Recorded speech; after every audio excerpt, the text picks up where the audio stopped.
Assalamualaikum warahmatullahi wabarakatuh. Nama saya Ahmad Fadilah Aknur Husaini dari jurusan Pendidikan Guru Madrasah Ibtidaiyah semester 4 kelas B Fakultas Tarbiyah dan Keguruan. Video ini dibuat untuk memenuhi tugas UAS atau ujian akhir semester mata kuliah pengembangan kurikulum di Madrasah Ibtidaiyah atau sekolah dasar.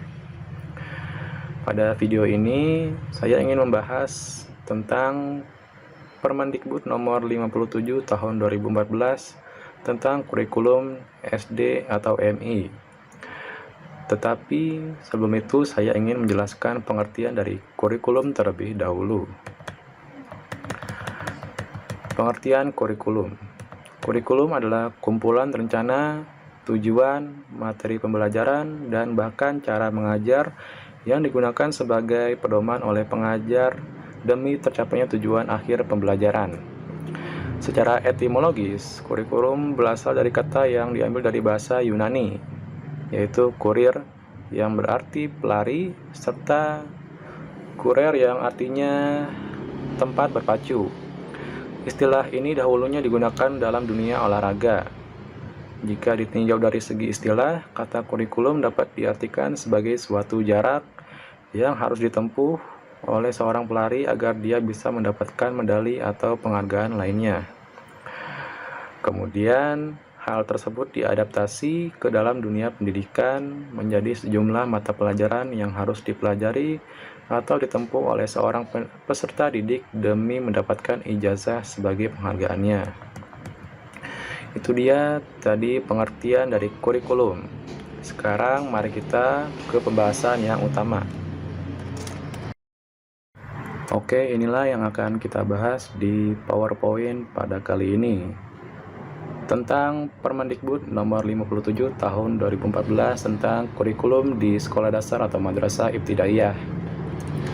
Kita ke slide kedua. Ini dia pokok-pokok pembahasannya. Yang pertama, kerangka dasar kurikulum. Yang kedua, ada struktur kurikulum. Yang ketiga ada silabus, yang keempat ada pedoman mata pelajaran dan tematik terpadu. Mari kita bahas ke yang pertama, kerangka dasar kurikulum. Yang A, landasan filosofis. Landasan filosofis dalam pengembangan kurikulum menentukan kualitas peserta didik yang akan dicapai kurikulum. Sumber dan isi dari kurikulum, proses pembelajaran, posisi peserta didik, penilaian hasil belajar, hubungan peserta didik dengan masyarakat dan lingkungan alam di sekitarnya. Kurikulum 2013 dikembangkan dengan landasan filosofis yang memberikan dasar bagi pengembangan seluruh potensi peserta didik menjadi manusia Indonesia berkualitas yang tercantum dalam tujuan pendidikan nasional. Berdasarkan hal tersebut, kurikulum 2013 dikembangkan menggunakan filosofi sebagai berikut. Pendidikan berakar pada budaya bangsa untuk membangun kehidupan bangsa. Kemudian peserta didik adalah pewaris budaya bangsa yang kreatif. Kemudian ada pendidikan untuk membangun kehidupan masa kini dan masa depan yang lebih baik dari masa lalu dengan berbagai kemampuan intelektual. Yang B, landasan sosiologis. Landasan sosiologis kurikulum 2013 dikembangkan atas dasar adanya kebutuhan akan perubahan, rancangan, dan proses pendidikan dalam rangka memenuhi dinamika kehidupan masyarakat, bangsa, dan negara sebagaimana termaktub dalam tujuan pendidikan nasional. Dewasa ini, perkembangan pendidikan di Indonesia tidak bisa dilepaskan dari perkembangan ilmu pengetahuan, teknologi, dan seni. Perubahan ini dimungkinkan karena berkembangnya tuntutan baru dalam masyarakat, dunia kerja, dan dunia ilmu pengetahuan yang berimplikasi pada tuntutan perubahan kurikulum secara terus-menerus. C. Landasan psikopedagogis. Kurikulum 2013 dimaksudkan untuk memenuhi tuntutan perwujudan konsepsi pendidikan yang bersumber pada perkembangan peserta didik beserta konteks kehidupannya sebagaimana dimaknai dalam konsepsi pedagogik transformatif. Konsepsi ini menuntut bahwa kurikulum harus didudukkan sebagai wahana pendewasaan peserta didik sesuai dengan perkembangan psikologisnya dan mendapatkan perlakuan pedagogis sesuai konteks lingkungan dan zamannya. Kebutuhan ini terutama menjadi prioritas dalam merancang kurikulum untuk jenjang pendidikan dasar, khususnya sekolah dasar atau SD. D. Landasan teoritis. Teoritis kurikulum 2013 dikembangkan atas teori pendidikan berdasarkan standar based education dan teori kurikulum berbasis kompetensi based kurikulum. Pendidikan berdasarkan standar menetapkan adanya standar nasional sebagai kualitas minimal warga negara yang dirinci menjadi standar isi, standar proses, standar kompetensi lulusan, standar pendidik dan tenaga pendidikan, standar sarana dan prasarana, standar pengelolaan, standar pembiayaan, dan standar penilaian pendidikan. Yang E. Landasan yuridis.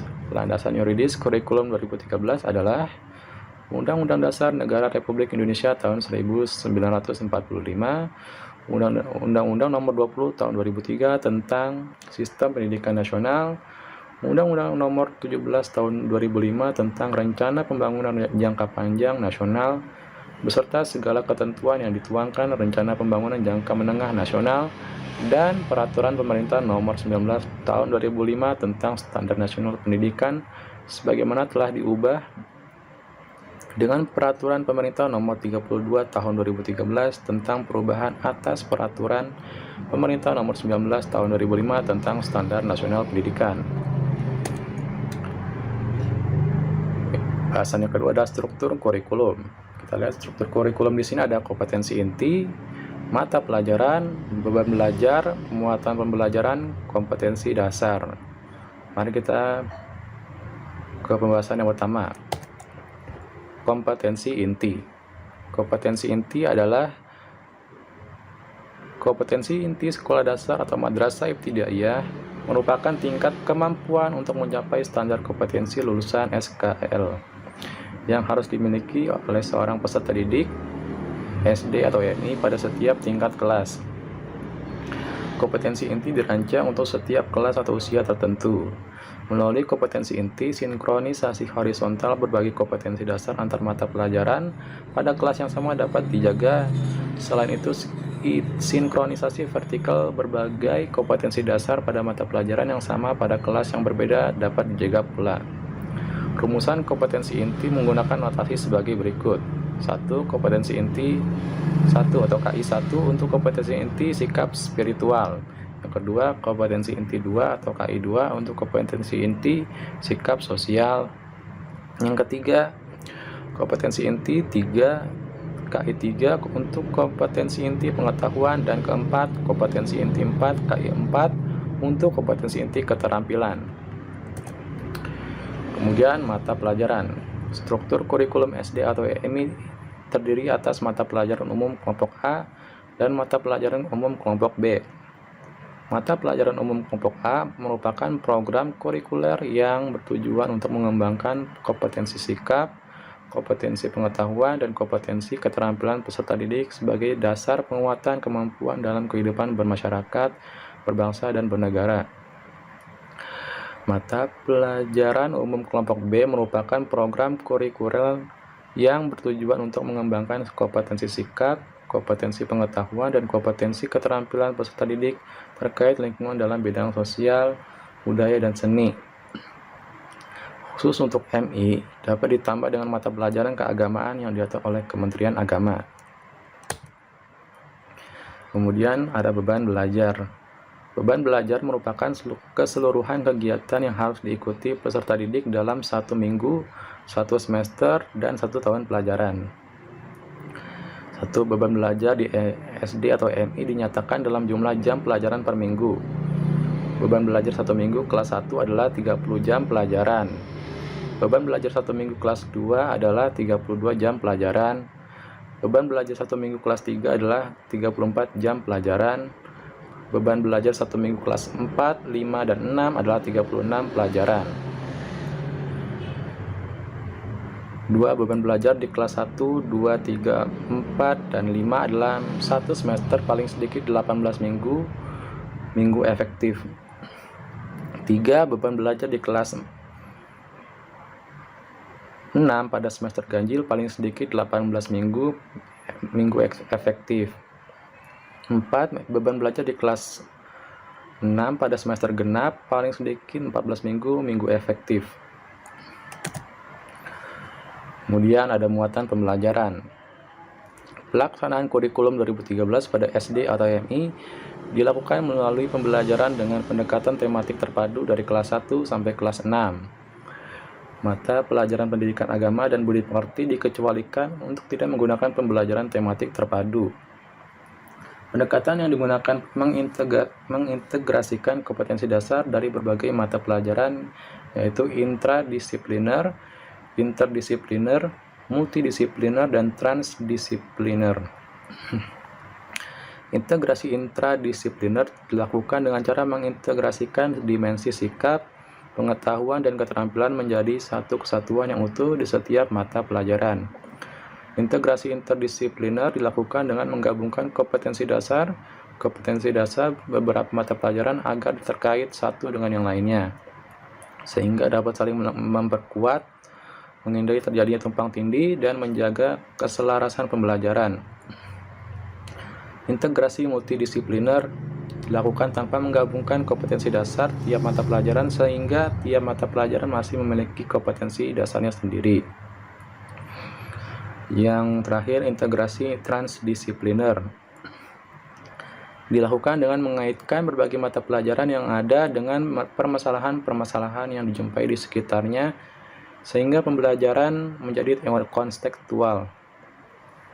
Tema merajut makna berbagai konsep dasar, sehingga peserta didik tidak belajar konsep dasar secara parsial. Dengan demikian, pembelajarannya memberikan makna yang utuh kepada peserta didik seperti tercermin pada berbagai tema yang tersedia. Tematik terpadu disusun berdasarkan gabungan proses integrasi seperti dijelaskan di atas, sehingga berbeda dengan pengertian tematik seperti yang diperkenalkan pada kurikulum sebelumnya. Selanjutnya ada kompetensi dasar. Kompetensi dasar dirumuskan untuk mencapai kompetensi inti. Rumusan kompetensi dasar dikembangkan dengan memperhatikan karakteristik dan kemampuan peserta didik dan kekhasan masing-masing mata pelajaran. Kompetensi dasar meliputi 4 kelompok sesuai dengan pengelompokan kompetensi inti sebagai berikut. 1. Kelompok 1. Kelompok kompetensi dasar sikap spiritual dalam rangka menjabarkan KI 1. Kelompok 2. Kelompok kompetensi dasar sikap sosial dalam rangka menjabarkan KI 2.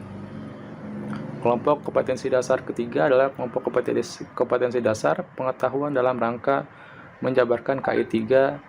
Dan kelompok 4, kelompok kompetensi dasar keterampilan dalam rangka menjabarkan KI 4. Kemudian ada silabus.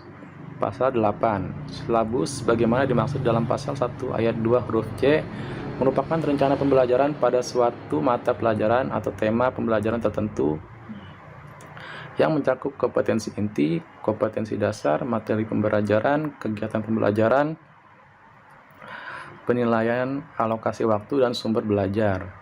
Pasal 9. Yang pertama, silabus kurikulum 2013 sekolah dasar atau madrasah ibtidaiyah dikelompokkan atas A. Silabus mata pelajaran pendidikan agama dan budi pekerti, dan B. Silabus tematik terpadu. 2. Silabus mata pelajaran pendidikan agama dan budi pekerti sebagaimana dimaksud pada ayat 1 huruf A dikembangkan oleh pemerintah.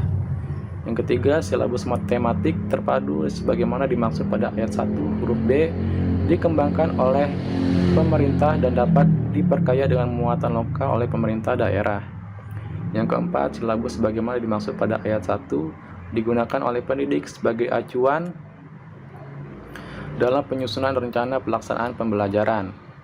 Yang kelima, silabus sekolah dasar atau madrasah ibtidaiyah sebagaimana dimaksud pada ayat 1 tercantum dalam lampiran 2 yang merupakan bagian yang tidak terpisahkan dari peraturan menteri ini. Yang terakhir ada pedoman mata pelajaran dan tematik terpadu. Pasal 10. 1.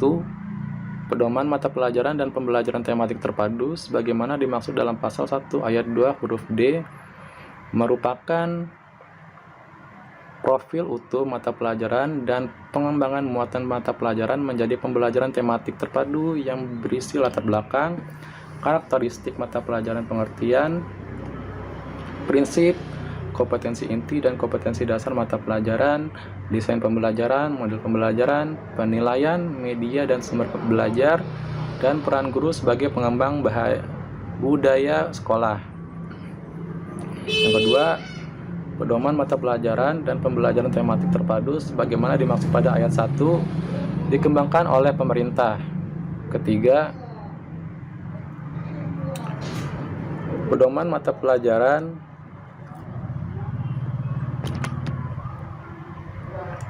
dan pembelajaran tematik terpadu sebagaimana dimaksud pada ayat 1 digunakan oleh pendidik untuk A. Memahami secara utuh mata pelajaran dan tema pembelajaran sesuai dengan karakteristik kurikulum 2013 sekolah dasar atau madrasah ibtidaiyah, dan B. Acuan dalam penyusunan dan penerapan rencana pelaksanaan pembelajaran. Yang keempat, pedoman mata pelajaran dan pembelajaran tematik terpadu sekolah dasar atau madrasah ibtidaiyah sebagaimana dimaksud pada ayat 1 dan ayat 2 tercantum dalam lampiran 3 yang merupakan bagian yang tidak terpisahkan dari peraturan menteri ini. Pasal 11 ayat 1, pelaksanaan pembelajaran pada sekolah dasar atau madrasah dilakukan dengan pendekatan pembelajaran tematik terpadu. Ayat 2, pembelajaran tematik terpadu merupakan muatan pembelajaran dalam mata pelajaran sekolah dasar atau madrasah ibtidaiyah yang diorganisasikan dalam tema-tema. Pasal 12. Dengan berlakunya peraturan menteri ini, Peraturan Menteri Pendidikan dan Kebudayaan Nomor 67 Tahun 2013 tentang kerangka dasar dan struktur kurikulum sekolah dasar atau madrasah ibtidaiyah dicabut dan dinyatakan tidak berlaku. Itu dia pembahasan tentang Permendikbud nomor 57 tahun 2014 tentang kurikulum SD atau MI. Itu dia penjelasan dari saya tentang Permendikbud nomor 57 tahun 2014 tentang kurikulum sekolah dasar atau madrasah ibtidaiyah. Harapan saya dan kita semua bahwa kurikulum yang baru tidak akan mengalami nasib yang sama dengan kurikulum sebelumnya. Akan tetapi mampu memberikan pencerahan terhadap perubahan paradigma berpikir para pelaksana di lapangan, serta mampu memfasilitasi dan membantu meningkatkan kompetensi peserta didik sehingga mampu bersaing baik di kancah nasional maupun internasional dengan bangsa-bangsa yang lain. Terima kasih yang sudah menonton video ini, mudah-mudahan bermanfaat. Mohon maaf apabila ada salah kata dan kata yang kurang jelas. Wassalamualaikum warahmatullahi wabarakatuh.